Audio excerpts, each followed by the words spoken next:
सलाम, नमस्ते, सत श्री अकाल एंड हेलो दोस्तों, कैसे आप सब। मैं उम्मीद करता हूँ आप सब बहुत अच्छे होंगे। दोस्तों आज मैं पहुंचा हूँ हमारे भारत के कर्नाटक राज्य के मैसूर में। और दोस्तों आज मैं आपको दिखाने वाला हूँ हमारे भारत का सबसे ऊंचा और एशिया का दूसरा सबसे बड़ा चर्च। जी हाँ दोस्तों, मेरे पीछे जो आप ये चर्च देख रहे हैं दोस्तों, यही है वो चर्च जिसे कहा जाता है सेंट फिनोमिना चर्च। दोस्तों इस चर्च को 1932 में बनवाना शुरू किया गया था और इसका जो कंस्ट्रक्शन है वो दोस्तों 1942 में कंप्लीट हुआ था। और दोस्तों ये चर्च इतना ज़्यादा सुंदर है कि शायद शब्दों में बयां कर पाना बहुत मुश्किल है। दोस्तों आप देख ही सकते हैं दोस्तों इस चर्च के स्टोन्स पर कितनी ज़्यादा और कितनी सुंदर कार्विंग की गई है। दोस्तों ये एक रोमन कैथोलिक चर्च है जिसे सेंट फिनोमिना की याद में बनवाया गया था और वर्तमान समय में दोस्तों इसे सेंट जोसेफ चर्च के नाम से भी जाना जाता है। बताना चाहूंगा दोस्तों कि सेंट फिनोमिना एक लड़की थी जो ईसा मसीह की बहुत बड़ी भक्त थी, जिसकी दोस्तों मात्र 14 साल की उम्र में हत्या कर दी गई थी। और दोस्तों इसी सेंट फिनोमिना नाम की लड़की से जुड़ा है इस चर्च का इतिहास, जो आगे मैं आपको इस वीडियो में बताने वाला हूँ। दोस्तों इस चर्च का आर्किटेक्चर आप जरा देखिए, कितनी ज्यादा डिजाइनिंग दोस्तों इस पूरे चर्च पर की गई है। ये देखिए दोस्तों,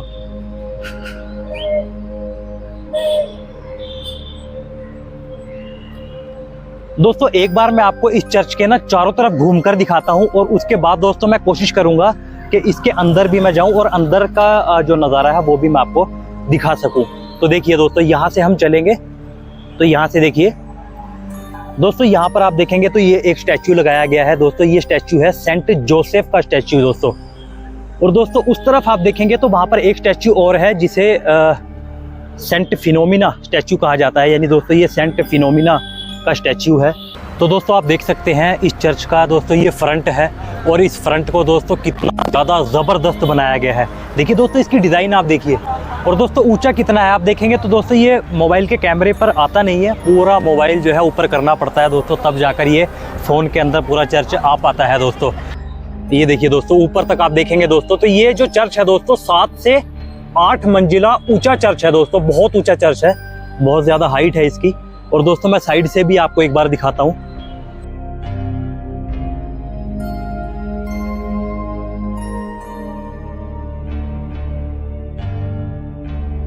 दोस्तों ये चर्च 100 साल लगभग पुराना है और इतना पुराना होने के बावजूद भी दोस्तों आज भी ये चर्च बिल्कुल साफ सुथरा और नया दिखता है, जैसे इसको हाल फिलहाल में ही बनाया गया हो। दोस्तों आप देख ही सकते हैं दोस्तों, देखिए कितनी पेंटिंग उस समय की गई थी। दोस्तों आप अंदर देखेंगे अगर तो इनमें रेड और येलो पेंटिंग भी हो रखी है और कितनी ज्यादा कार्विंग इसके स्टोन्स पर दोस्तों की गई है। ये देखिए दोस्तों। और दोस्तों अभी मैं इस चर्च की बैक साइड आ चुका हूं जहां पर पार्किंग बनाई गई है। दोस्तों ये जो है इस चर्च की बैक साइड है। तो दोस्तों आप देख सकते हैं पीछे से दोस्तों इस चर्च को कुछ ऐसा बनाया गया है। और दोस्तों अगर आप ध्यान से देखेंगे तो इस चर्च को चारों तरफ से जो है ना अलग अलग डिजाइन दिया गया है। इस चर्च को चारों तरफ से सेम नहीं बनाया गया है। वैसे ज़्यादातर जो स्ट्रक्चर मैंने आज तक देखे हैं वो प्राचीन समय के, वो चारों तरफ से सेम बनाए जाते थे, लेकिन दोस्तों इस चर्च को सेम नहीं बनाया गया है। चारों साइड इसकी अलग अलग तरह से डिज़ाइन की गई है। तो दोस्तों आप देख सकते हैं, ये देखिए दोस्तों, जिस समय इस चर्च का निर्माण हुआ था उसी समय का दोस्तों ये दरवाज़ा यहाँ पर बनाया गया है। देखिए कितना सुंदर ये दरवाज़ा है और आज भी दोस्तों बिल्कुल नया लगता है ये दरवाज़ा। देखिए बिल्कुल नया, ये आप देखेंगे तो आर्च कितनी सारी लेयर में बनाई गई है। और ऊपर देखिए, ऊपर तक, ओ भाई कितना ऊंचा है ये और कितना सुंदर बनाया गया है।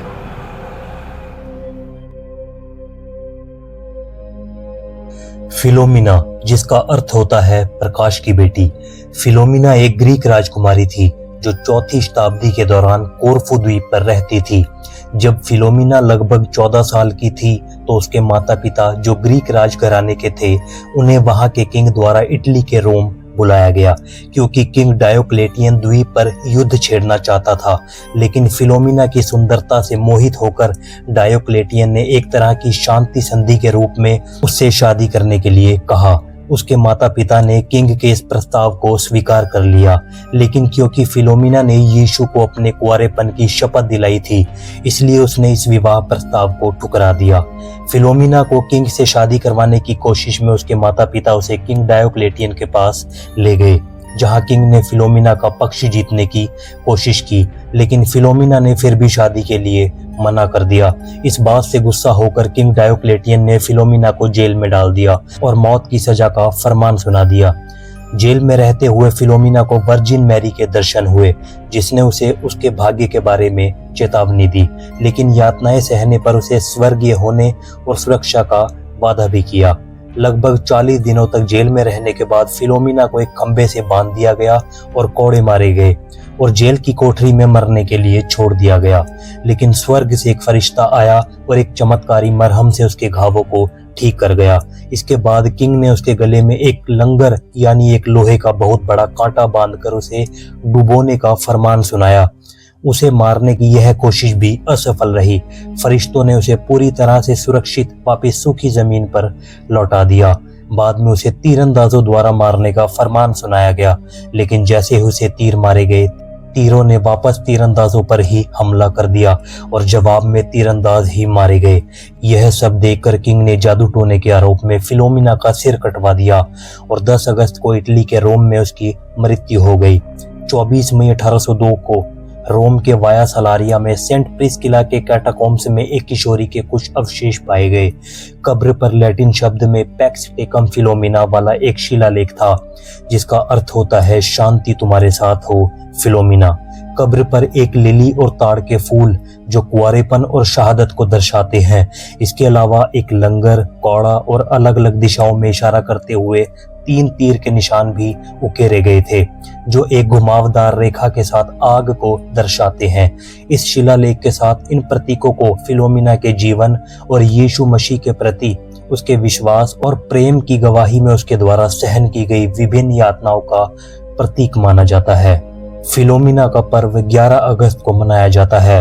वह बच्चों, युवाओं, शिशुओं, खोए हुए कारणों, बांझपन और कुंवारी लड़कियों की संरक्षक संत मानी जाती है। तो चलिए दोस्तों, अभी मैं इस चर्च के अंदर जाता हूं और कोशिश करूंगा दोस्तों कि मैं अंदर से भी चर्च को आपको दिखा सकूं दोस्तों।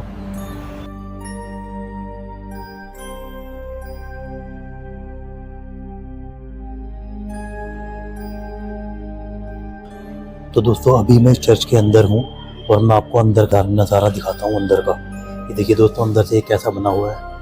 ये देखिए दोस्तों, बहुत ज़्यादा सुंदर बनाया गया है इस चर्च को अंदर से। ये देखिए दोस्तों, यहाँ पर कुछ बेंचेस इस तरह से लगाए गए हैं और सामने दोस्तों आप देखेंगे तो वहाँ पर प्रभु ईसा मसीह की एक फ़ोटो वगैरह वहाँ पर लगाई गई है। जो प्लस का साइन होता है दोस्तों, वो भी वहाँ पर बनाया गया है। मैं थोड़ा सा और इस साइड होकर आपको दिखाता हूँ दोस्तों। ये देखिए दोस्तों, सामने देखेंगे आप कलरफुल कांच लगे हुए हैं।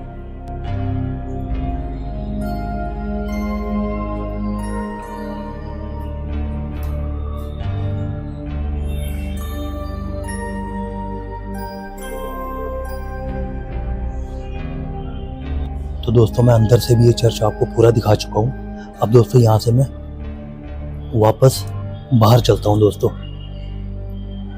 जिस तरफ से देखिए दोस्तों, वहाँ से हमने एंट्री की थी, लेकिन यहाँ से एग्जिट नहीं है। एग्जिट हमें नीचे जाकर करना होता है दोस्तों।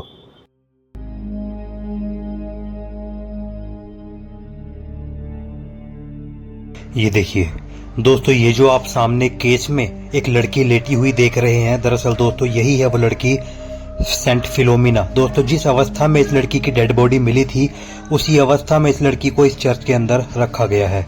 और यहाँ नीचे दोस्तों आप देखेंगे तो यहाँ पर ये भी दोस्तों वही लड़की है, सेंट फिलोमिना। और नीचे आप देखेंगे दोस्तों तो देखिए कितना ज्यादा डोनेशन लोगों ने किया हुआ है यहाँ पर दोस्तों।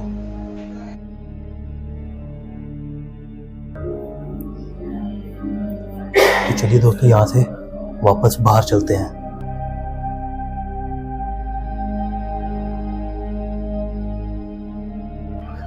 तो दोस्तों, हमने जो एंट्री की थी चर्च के अंदर वो फ्रंट साइड से की थी, लेकिन एग्जिट जो है दोस्तों वो इसकी बैक साइड से होती है। दोस्तों देखिए, मैं पीछे से वापस आया हूँ दोस्तों। यहाँ से ये रास्ता वापस आता है। देखिए, ये इस चर्च की बैक साइड है जो मैंने आपको पहले दिखाई थी, ये पार्किंग वाला एरिया। सीरियसली दोस्तों, मैंने अपनी पूरी ज़िंदगी में इतना सुंदर चर्च कभी नहीं देखा। सच में जब आप रियल में इसको यहाँ पर आकर देखेंगे ना, तो सच में आप हैरान रह जाएंगे कि यार इतना सुंदर स्ट्रक्चर आज से 100 साल पहले उन्होंने बनाया है ये। तो दोस्तों यही थी आज की वीडियो। और दोस्तों इस वीडियो में मैंने आपको दिखाया है सेंट फिनोमिना चर्च, और दोस्तों इसका पूरा इतिहास भी बताया। तो दोस्तों ये चर्च देखकर आपको और इसका इतिहास जानकर आपको कैसा लगा मुझे कमेंट सेक्शन में बताना बिल्कुल ना भूलें। और दोस्तों मैं उम्मीद करता हूँ आपको ये वीडियो पसंद आई होगी, और अगर पसंद आई हो तो प्लीज़ दोस्तों इस वीडियो को लाइक एंड शेयर करें। और ऐसी ही वीडियोस देखने के लिए अभी मेरे चैनल फिरोज के व्लॉग्स को जरूर सब्सक्राइब करिए। तो दोस्तों मैं मिलता हूँ आपको जल्दी अगले किसी शानदार व्लॉग में। तब तक के लिए यूं ही मुस्कुराते रहिए, अपना ख्याल रखिए, and thank you so much.